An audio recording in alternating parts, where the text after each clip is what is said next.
Saxon's Trig, lesson 61, is about single variable analysis, the normal distribution, and box and whisker plots. And I may have to split this into two videos just for the sheer length of the information. It's kind of one of those things where it's strap in, we're going to get through it. So here we go. Single variable analysis in section A begins with a review of the term mean. And you should remember that mean means an average. And now we have a new term that means the same thing, and it's the Greek letter mu, which is the U shape with this little extra tag on the front. Now, I tend to not write it in its correct Greek format because I get going really fast and I forget that extra little tab in the front, so it ends up looking like a U. But it basically means you're doing the average, just the same as those other terms. Then we move into, well, no, before I move to the next one, remember that averaging means add up all the parts and divide by however many parts you just used. Now, the next darkened word is standard deviation. And this comes into play with your standardized tests. And when you get your results, it's trying to give you information about where you rank compared to the average score on whatever the test, math, science, English, and so forth. So that's standard deviation. And we tend to use it in statistics, and we've not talked about the realm of statistics before. That's why most of this feels very brand new. Okay, the range, you should recognize that word as being the difference from whatever the highest number is to the lowest number. So however much that spacing is, that's your range. Distance from highest to lowest. You've used it before. And we start combining all of this with another term, deviation. And deviation, so the standard deviation is the average part. Deviation is talking about the distance from the mean or the mu. And so if I have a mu of 2 and this number falls on 3, the distance between them is 1. And so that's the deviation from the mean. Okay, let's start putting things together. The average of deviations is, of course, going to be all of the distances from the mean added up and divided by however many that was. That's your average of deviations. And then we have variance. Variance is when you take each of the distances, such as that one being 1, and you were working on an average, so 1 plus, let's make up a couple more, 4 plus 5, all dividing by 3. Okay, so in variance, you take each of the distances and you square them, and that gives you the variance. And then the final new piece for you is a Greek symbol, and it's sigma, and it looks like an O with an extra tab on the top. And so sigma says after you find the variance, you square root it. So it's the square root of the variance, which is basically the average with every single distance deviation squared. Okay, now I've given you all of the basics. Example 1 on page 398 says the measured distances are 12, 7, 15, and 10. Find the mean and the standard deviation for those differences. So we are going to find our mu, which is going to be the average. So 12 plus 7 plus 15 plus 10 divided by 1, 2, 3, 4 numbers were being used. 19, 29, 31, 2, 3, 34, 44. Yep, okay, so 44 divided by 4 tells me that my mu, my average, is 4. Nope, 11. Good gravy. Too many 4s on the brain, apparently. Okay, it's 11. Ooh. Now, if we need to find so we found the mean, the mu, And I should box that. And then it asks for the standard deviation of the distances. So how far is the number 12 from our average 11? 1. How far is the 7 from our 11? 4. How far is the 15 from our 11? 4. How far is the 10 from our 11? 1. And to find the standard deviation, we are going to square each of those, add them together, and still divide by 4 and square root that answer to find our sigma. Okay, so let's get that done. Square root of 1 squared is 1, plus 4 squared is 16, plus 4 squared is 16 again, plus 1 squared is 1. So 34 divided by 4. And at this point, I would switch to a calculator. 34 divided by 4, the book is telling me that's 8.5, and then the square root of 8.5 is 2.92 for our sigma, our standard deviation. Okay, you've got the basics down, I hope, fingers crossed, and they move into an application for why we're doing this stuff. And it's still kind of based on, and usually students have somewhat of a recognition or understanding of this based on their standardized tests that they take, hopefully every year. Part B is the normal distribution. So it is based on what we call a bell curve.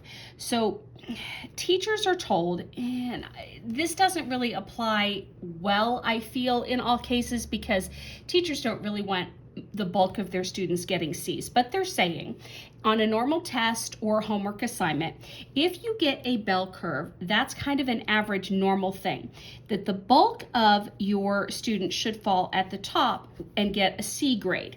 A few should be getting a B, and even less should be falling in the A range. Same thing going with D and F.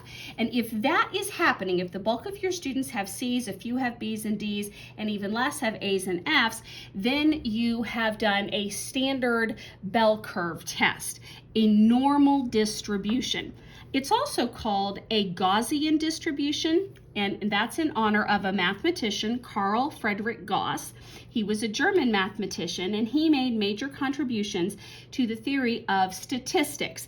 And the introduction, the Gaussian distribution we consider, okay, they're going to go off into other stuff there that's not really important.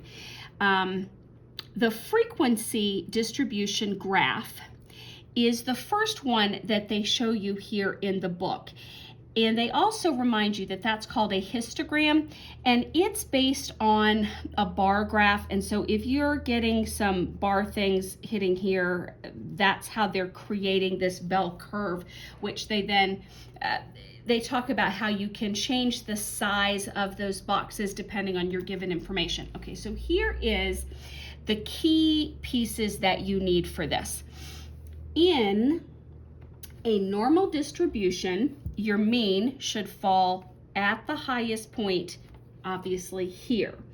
And you also have the terms median, which is which score falls in the middle of all of your scores, and your mode, which score appears the most amount of times. Now, you should already know all of that terminology: mean, median, mode, and range. So mean, average, or mu; median, dead in the middle, like the median of the road; mode, one that appears the most amount of times; and then range, that difference between the highest and the lowest.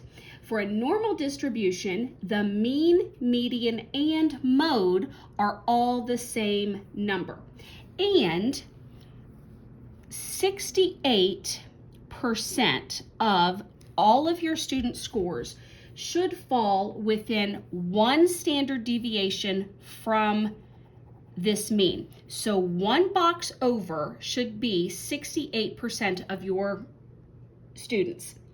2 standard deviations, 2 boxes over, should contain 95% of, and then 3 standard deviations, that's what I have here, should actually fall at 99 point, or they're going to use 99% should fall there.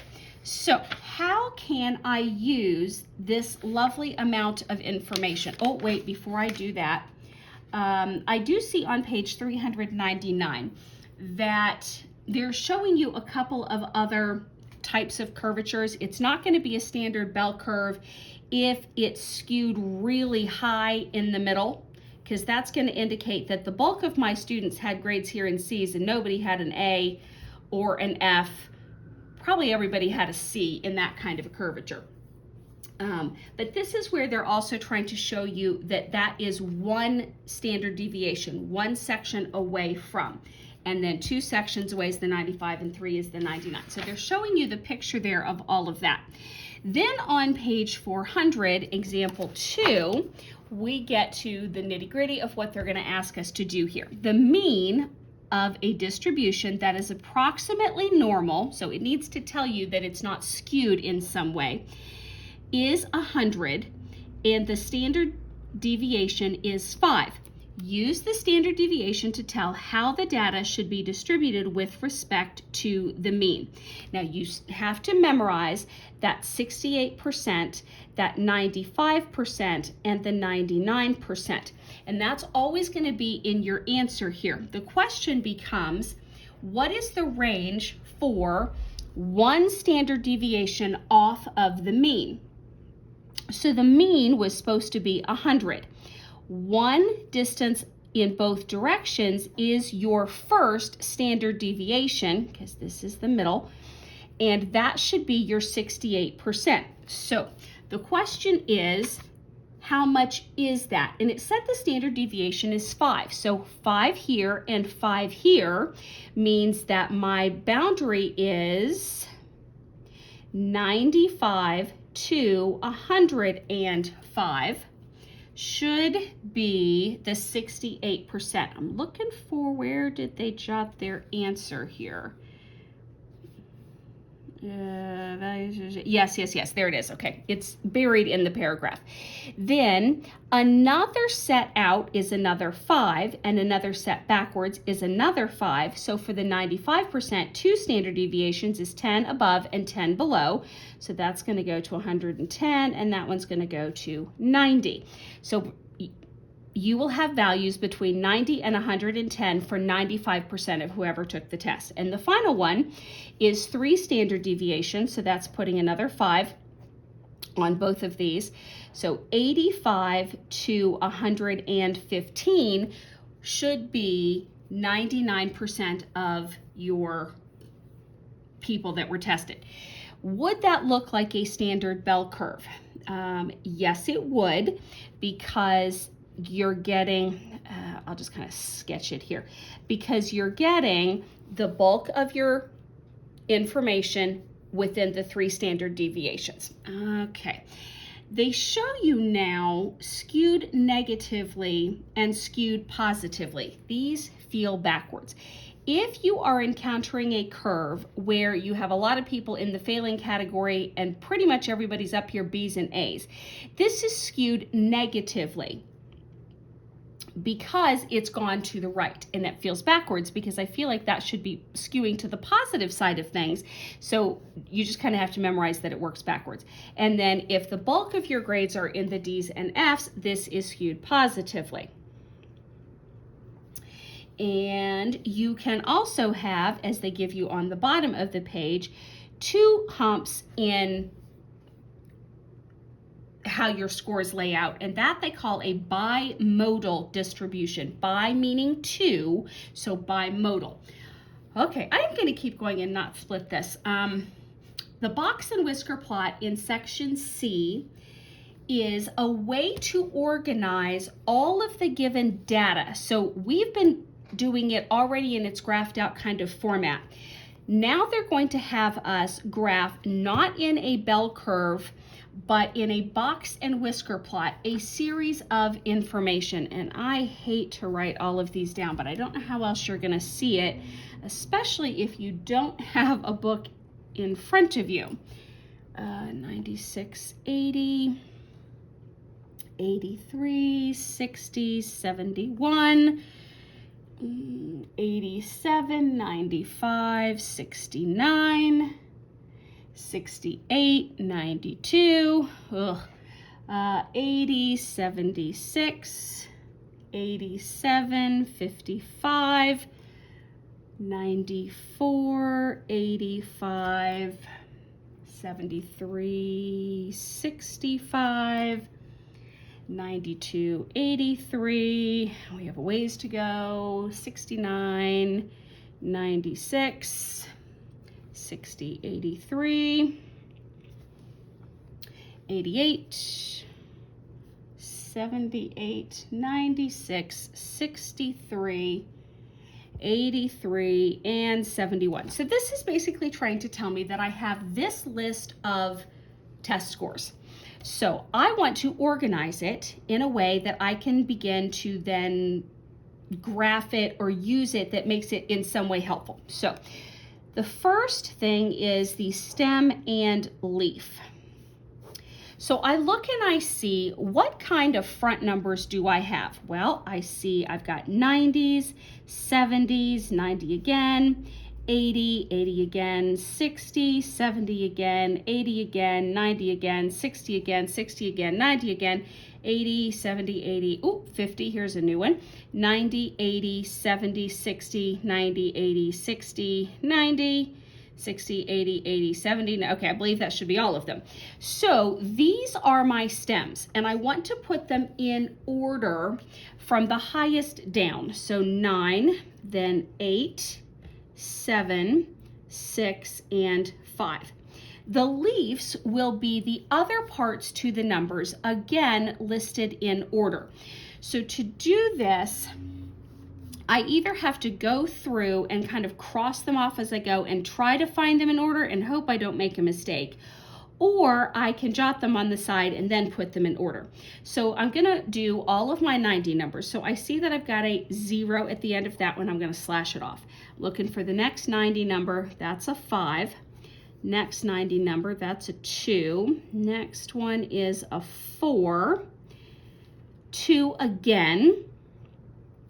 And even though I've listed it once, I need it in here twice in the same order as everything else. I'll cross that one, 96, cross that one, 96 again, cross that one. Okay, so now in order, my numbers are 0 being smallest, 2, 2, 4, then 5, and then 6 twice. Okay. So you see why sometimes having them off to the side is a little bit easier to then put them in order, but however your brain wants to work is totally fine. Now I need the 8s. So I have a 0, 3, 7, 0 again, 7 again, 5, 3, 3, 8, 3. All right, hopefully that's all of them.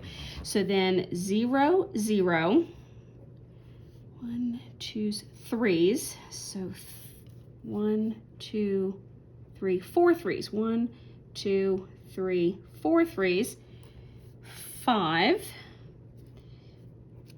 and 2 7s and the 8. 2 7s and the 8.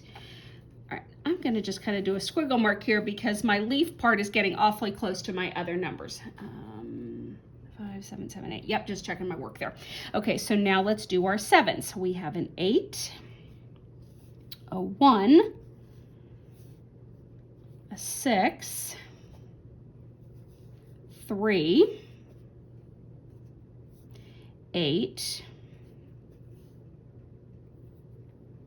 and a 1. Okay, so now in order, 1, 1, 3, 6, 8, and 8. Let me check that on the list. 1, 1, 3. Yep, okay, so now we do the same for our 6s. Oh, did I miss a 6 up here? Or did I just not mark it off? I did miss a 6 up here. Haha, that's the other reason why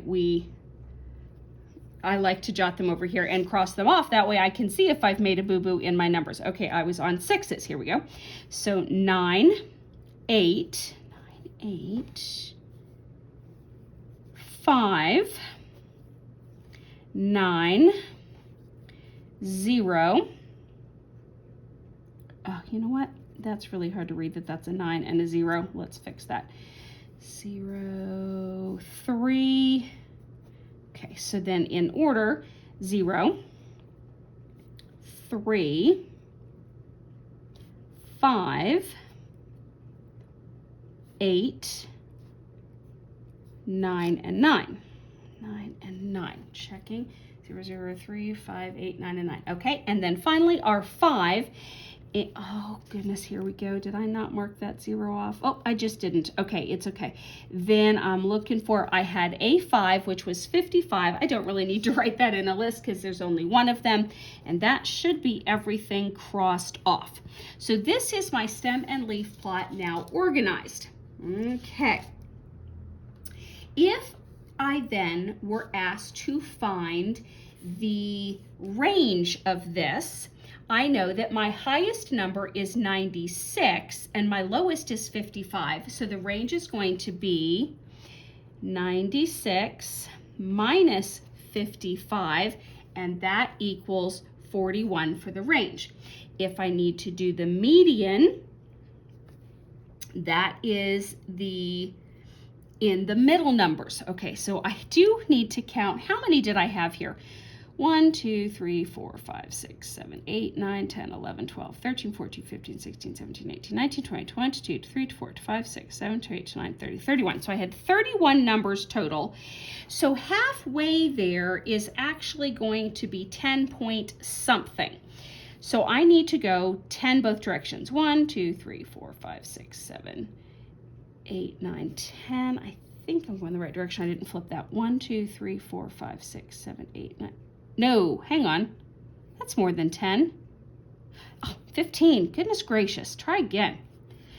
1, 2, 3, 4, 5, 6, 7, 8, 9, 10, 11, 12, 13, 14, 15. I didn't feel like I went far enough there. 1, 2, 3, 4, 5, 6, 7, 8, 9, 10, 11, 12, 13, 14, 15. Okay, so I'm getting that my number here is falling between, I think I've counted the wrong direction. I did.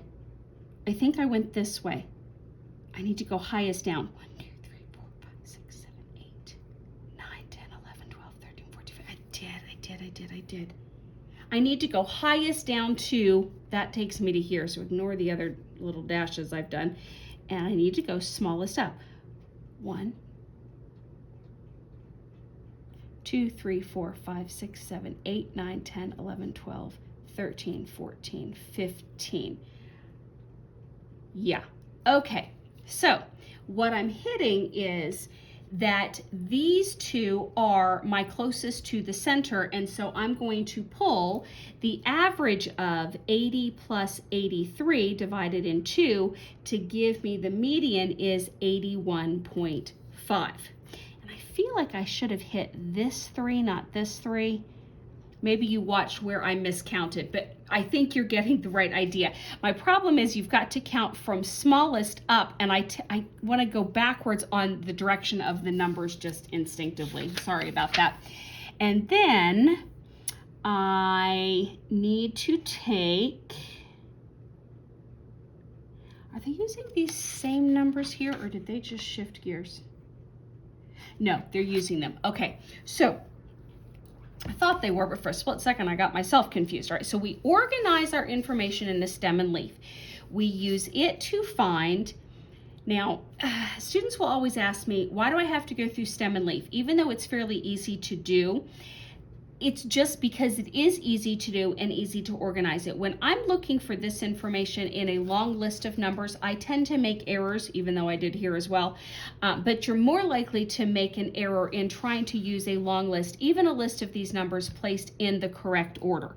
However, you don't have to organize it in a stem leaf if you find that you don't make errors in a huge long list. It will still work, obviously. All right, now for a stem and leaf plot, you need the bulk of your data to be split into 4 sections, always 4 sections. And this leads to some terminology that you do often see in your standardized tests, which is quartile 1, quartile 2, quartile 3, and quartile 4. That's why we need to split this into 4 sections. All right, I paused the video in order to go ahead and plot these points because I knew it was going to take me quite some time. So I've taken all of the stem and leaf numbers and I've graphed them here. And I said we're going to split this into 4 sections. Now, the lowest number we had was 55, so it's labeled here as a minimum. And then I chose to do every 5 to have a little dash mark just to help organize things. And my last one isn't on a tick mark because 95 was my last tick mark, but 96 was our highest number and we had 3 of those. So it's my max number and then 55 being the lowest min number. I don't think that's going to confuse anybody. So we had totaled up how many we had, and if we divided that by 4, that's telling us that we should, and I'm wondering if I miscounted that 31. Because I should be getting 8 numbers in every section. So when you take the total numbers and divide it by 4, it tells you how many numbers should be falling in each section. So starting at a box at the lowest place of 55, oh, and I didn't put my dot there, oops. Counting out 8 should put me at the 70 as a line. And then another 8 should put me about 81-ish for the box. And then the next 8 should put me shy of the 90. So there's 1 section, 2 sections, 3 sections. My 4th section will end at my maximum, even if it doesn't have the full, I mean, it does have the full 8, but you can't, your box should end there. I'll just put it that way. Okay, now to turn this into a box and whisker plot, you actually keep the 2 here and turn them into, oops, 2 here, I went too far, 2 boxes made here with lines on the outer edge. So it looks like this, 2 boxes and a line. Box and whisker. Now you get why they're calling it box and whisker plot. All right, so this line here, and it should also fall and be your median. So this should have automatically been at the 81.5, which we found from before. That should be your middle line. Then quartile 3 is heading to the end of this box. This would be the end, which would be your quartile 4 if you were labeling it. And this will be your quartile 2, and this would be quartile 1 if you're labeling it out there where your minimum is. What else do you need to know? Median, 81.5.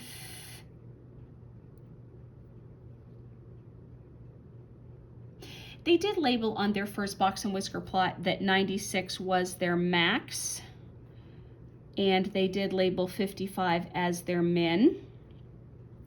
Okay, it then shifts gears and tries to get you to use a graphing calculator, which some of you don't have. But before I deal with the graphing calculator, if you would have either a max or a min point that is not within the normal breakdown, so in other words, if I had a max point of 120, that is so far away from the rest of my numbers, we call it an outlier. And so in this graph, I would still use whatever the last number was that would fit within the box so it wouldn't be my max anymore. This would be my max. But whatever that would end up being, then I put a star and I label the outlier number. So it could be way out here or it could be down here if it was way low. And I don't include it in my box and whisker plot. It's just off here on the side to show I did have a super high score, but it's nowhere near the rest of my box and whisker plot. And this one would then be labeled my maximum number. Okay, now that we've kind of talked that through, if you do have a graphing calculator, you can learn how to program in, as they show you on the bottom of 402, how the different symbols for your graphing calculator and how it's supposed to spit out the numbers. Without those, you have to go through a great deal of work in order to find all of the things that the graphing calculator can spit out quickly. So in example 3, they give us a series of numbers again, thankfully not as long as the last one. 16, 22, 28, 33, and this has already been put in order. 35, 40, 50, and 120. See, I stole that from there. 1, 2, 3, 4, 5, 6, 7, 8. Make sure I didn't listen to that. 1, 2, 3, 4, 5, 6, 7, 8. Yes, okay. So I've listed the list correctly. The instructions for example 3 say use a graphing calculator to find the mean, the standard deviation, the minimum number, the quartile 1 number, the quartile 3 number, and the maximum number. Use all of that to draw a box and whisker plot. Okay, so since obviously I don't have my graphing calculator, I have to go through finding the average or the mean myself, add all these numbers up, divide by the fact that I just said there were 8, and you should get your mu to be 43. Okay, then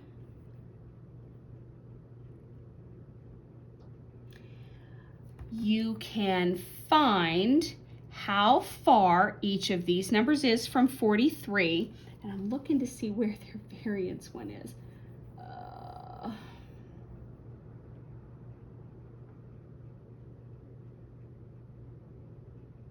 Oof. Okay, I'm going to try to list the answers that they had here. The number of numbers that we have is 8. Our average was the 43. And when you've done your, I'm looking for my standard deviation.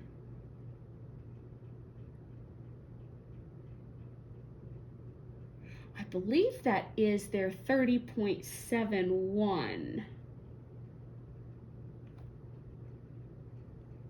Oh, checking there's something. No, that didn't help me. Okay. I still think it's 30.71. I don't like the fact that it's in a decimal, especially when you're trying to learn these. Okay, so that would mean if I'm finding the standard deviation by finding the difference between each, squaring each of those numbers, adding them up, dividing by 8, and taking the square root. That should be where I'm getting this number. And if that's true, then the start of my box and whisker plot is going to be 43 for that middle number for sure. No. That's not middle, that's, hang on. I haven't found it yet. Pause a second. Okay, just figured out what was throwing me. My mean, median, and mode should all be the same number, and that should be the number that I'm getting here in the middle. So if I have 8 numbers, what is my middle number? 1, 2, 3, 4. 1, 2, 3, 4. Uh-oh, I've got 2 of them. So I need to average 33 and 35 and get 34. There we go, 34. By doing 33 plus 35 dividing by 2, I have found my middle number. Okay. Box, heading out, heading out. Okay. Then I could have found my standard deviation, but they didn't do that. So the easier way with a small amount of numbers is to then take the top half, these 4 numbers, and the bottom half, these 4 numbers, and find their middle. So that's going to fall between the 40 and the 50. So quartile 3 should land at 45. Quartile 2 should land at the average of 22 and 28, which is 25. Okay. My minimum number, easy enough to find, 16. Now, would that be an outlier? Is it close enough to 25? So how many numbers were between 25 and 34? 9. So is 16 within 9 below? Yes, it is. It's good. It should be the same here. So is my max, the 120, further than? Yes, it most definitely is. So we are going to do the star and label it 120. It is still my max. This one is my min. But what is the number here that should fall that many numbers out? And it's 75 should be our end number. Okay.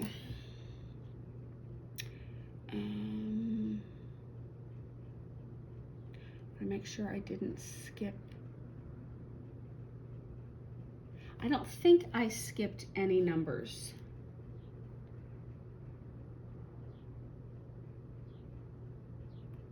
And then for some reason, at the very last thing that they did in this example was they found the mean. Standard deviation to find, use the data. No, it just said draw the box and whisker plot. That's what you need.